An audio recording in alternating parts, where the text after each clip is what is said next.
ஒரு ஹெக்டிக்கான ஒர்க் டேக்கு அப்புறமா நான் என்ன ஸ்கின் கேர் பண்ணுறேன்னு பார்க்கலாமா?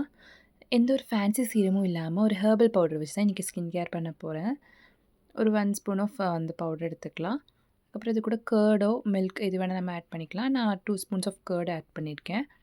நல்லா பேஸ்ட் கன்சிஸ்டன்சி வந்ததுக்கப்புறமா டேன் எங்கெல்லாம் இருக்கோ அங்கெல்லாம் அப்ளை பண்ணிக்கலாம். ஃபேஸில், நெக்கில், கையில் எல்லா இடத்துலையும் அப்ளை பண்ணிக்கலாம்.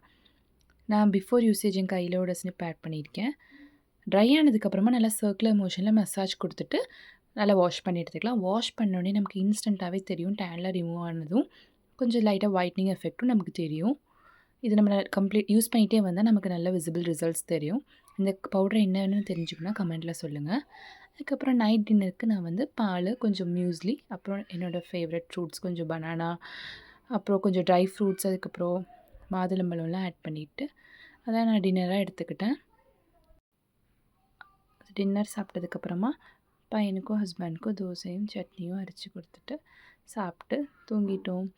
இந்த பவுடர் என்னென்னு தெரிஞ்சுக்கணும்னா கமெண்ட்டில் சொல்லுங்கள். வீடியோ பிடிச்சிருந்தா லைக் பண்ணுங்கள். சப்ஸ்கிரைப் பண்ண மறந்துடாதீங்க. தேங்க்யூ.